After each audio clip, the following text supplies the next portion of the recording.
So, what do we know about this great city? So, let's talk a little bit about their origins.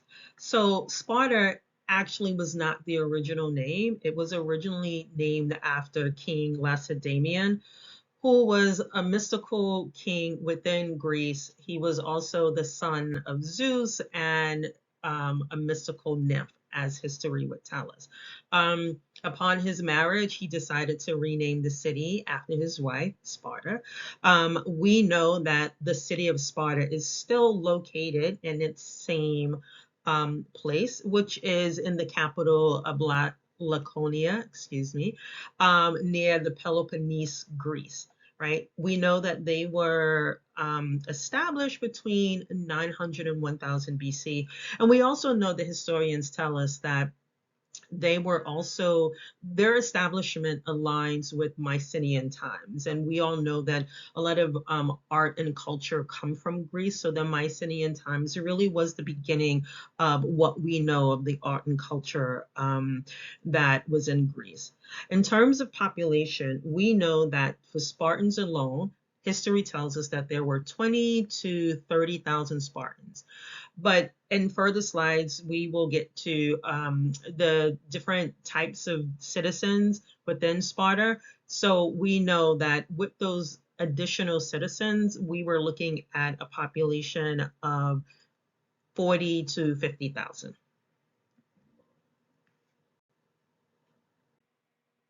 Now, when we compare Sparta to Athens, I would say Sparta was more brawn than brains.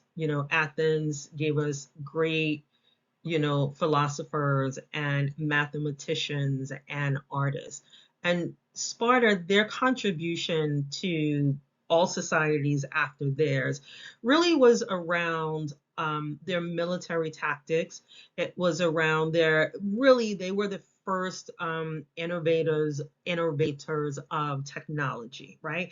They're actually considered the forefathers of technology and innovation. And one of the things that they were famous for was smelting or forging. And what that means is that they were able to take metal and bend it and shape it in a way that gave rise to these helmets and their impenetrable shields, whether worn on the body or held.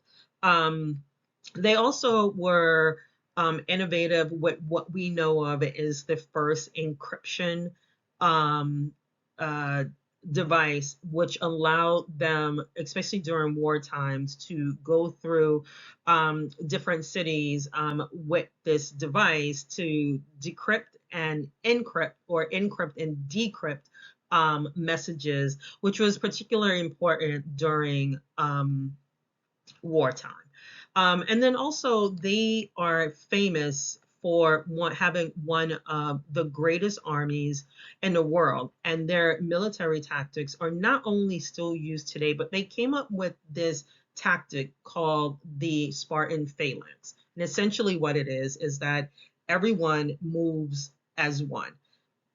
And being able to move towards your opponent as one really prevents your opponent from getting in between any of the soldiers. And so that tactic is still used not only in the US, but it's used across the world. And that's what made Sparta so famous, was that their military was by far the best in the world.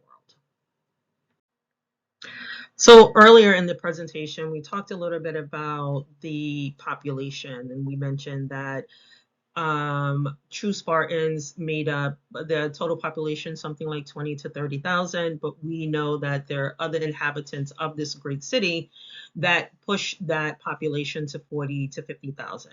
And so the population itself is divided into three categories, right? Spartiates, or full-blooded Spartans, helots, which are serfs and some call slaves, and the perioses, right? So the benefit of being born in Sparta, being native of Sparta, is you're held in high regard. You get to participate and go through the rigorous military training. There's also a sense of community within Sparta that you are entitled to not only participate in, and also to fund, right? Because things are not free. So that's the benefit of being a full-blooded Spartan. And again, like I said, high regard, because Sparta was a great city. But then when we talk about the next level down, the helots, and so these are serfs, some would consider them slaves, and they originally hailed from a city that Sparta dominated. Now, there was nothing in the history books that talks about the name of the city. We just know that, well, let me rephrase. They come from the city of Helos, and they were conquered and dominated by Sparta. The difference here, when we think about the word slave or serf, historically, what the context is, here it's a little bit different because they cannot be sold or purchased. They are just assigned. Right? They are assigned to a specific Spartan, and then that person that they're assigned to has the ability to keep them in servitude forever or to let them go. One of the unique items of note here is the magistrates within Sparta was so afraid that the helots would eventually, I guess, come to their senses and revolt, that every time a new magistrate was added to the government, he, like, one of his first decrees was to decree war on the helots. And essentially what that was doing is keeping the helots perpetually afraid to do anything, because this meant that they can be killed, without any repercussions. And then the last group is the Pyrrhoces. And what's different about them is they, while native to Sparta, right, they were able to come and go as they pleased. They weren't slaves. They worked independently. They paid taxes, but they didn't own property. And I think that's the difference. But they had a level of freedom that the helots didn't have. The Spartan government. So Sparta had a very unique government setup. The first thing that I would like to note is the history books, and even in this class and another class that I'm in at the same time, will mention that Athens really is, the first foray that we had into democracy. But in researching this paper, what I found is that the Spartan government actually predates Athens' democracy setup by 150 years. And then they also have a very unique setup. They have a constitutional diarchy. And what that essentially means is that two kings rule at the same time. So think of it as you having a manager and assistant manager, right? And so of these two kings, one of them is going to focus solely on the military, making sure the military is tight and right and shored up for any possible threat. And then the other king is really going to just focus on BAU, right? What we also have here is they have a 28-member council, right? And those council members are plucked from the city of Sparta. You do have to be a full-blooded Spartan, but also they're plucked from the higher rankings of society. So even though, for example, the Pyrrhoces live in Sparta, they would never be able to participate in the Spartan government. The other great thing to note here is that to rule, so of the two kings that hold this space, you have to inherit it. So I would go on to believe that maybe King Leonidas, if he had a son that made it through the Agoge, which we'll get to in a minute, he would have been the king one day. The other thing that I wanted to mention here, which I think is really interesting, is the Spartan Constitution. It's called the Great Retra.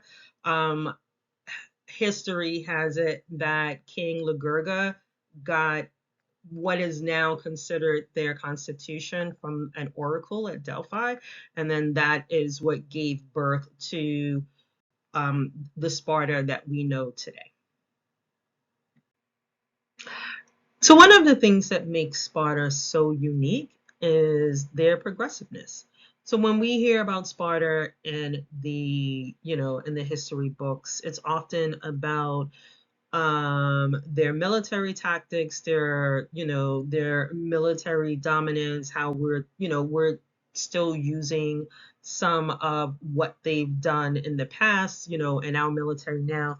But what's not spoken about is their progressiveness and their progressiveness towards women, right? There's this famous question and response that I think is very powerful. So King Leonidas's wife, Queen Gorgo, was asked by an Athenian woman, "Why do only Spartan women rule their men?" To which she replied, "Because we are the only ones that give birth to real men."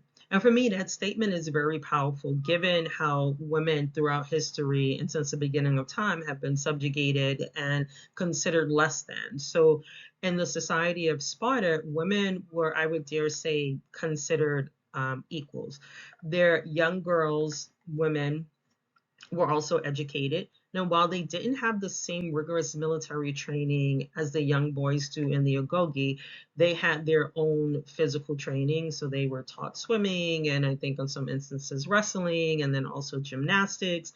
And they also enjoyed privileges that, their Athenian counterparts didn't enjoy. For example, Athenian women have to marry, I think, like 13, 14, which I don't understand because you're still a child, but those were different times. While in Sparta, the women didn't have to get married until 18 or 19. The other thing, which was very interesting, is that they were allowed to participate in the Olympics, right? So, thus again demonstrating the physical prowess of those that inhabit the city of Sparta.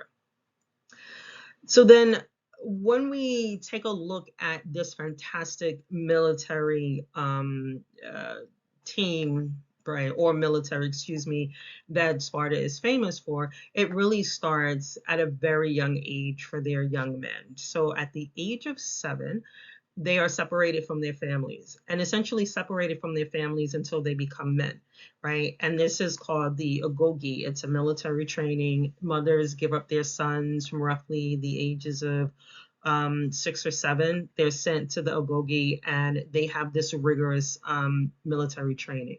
Now, prior to embarking on this presentation and this project, I had always thought that it was just purely about the physical brownness of the training. But I found throughout my search that it's actually a little bit of both. So there's 3 parts. It's your first part, or the first phase, where, like I said, between 6 and 7, the young men go away, and that is really the start of it. So while there is some physical attributes to the training, it's more about honestly reading, writing, and arithmetic, right? Once they become teenagers or puberty sets in, they move on to the next phase. And this next phase, I think, is very unique because, on one hand, so you're still getting your education, but now the physical component really starts to ramp up. But now they are also allowed to enjoy adult like activities, going to parties, hanging with their older mentors, right? So they are given a window or peek into the life of what it would be like to be a true Spartan military man. And then the third phase is really from about 14 to 20, right? And then that's when they would complete this rigorous training. And so once you complete it, what you are allowed to do is, now you can go back home to your family, but now you're also able to take a wife because now you're considered a man. And so I think what's, like I said, what's just very unique about this society is they had one hell of a military, but the way that they treated their women, I think, were almost like equals. Before I wrap up, I did want to just highlight some names and battles because I think when I think about Sparta, like I said, I'm just embarking on this. I only knew of maybe one battle, one king. And so throughout, I did learn some new things. So I did want to just share them with you. The first is the Peloponnesian War. This is the war where Sparta we know with their military dominance, actually dominated Athens. And this was probably like the turning point of them becoming a dominant city in ancient Greece. The other war that I think is probably the most famous is the Battle of Thermopylae, which is immortalized with Gerard Butler in the movie 300, and this is when the Spartans went up against Xerxes and the Persians. And I think what's unique about that is, yeah, they were severely outnumbered, but they never gave up. And I think, that's commendable because I don't know how many of us would do that. In terms of the different figures in Sparta, we all know of King Leonidas. He was the great military man of Sparta, but there's also King Lycurgus, who is the father of the Great Rhetoric, which is the Spartan constitution. The story goes that he was with a friend near the Oracle of Delphi, excuse me, and the oracle gave him these instructions, put these words in this book and this is how they should be governed. And that's what he did. And lastly, I want to go King Menelaus, right? So we hear all about the Trojan War, and he was a pivotal figure in that war. So this concludes my presentation. I hope you enjoyed it.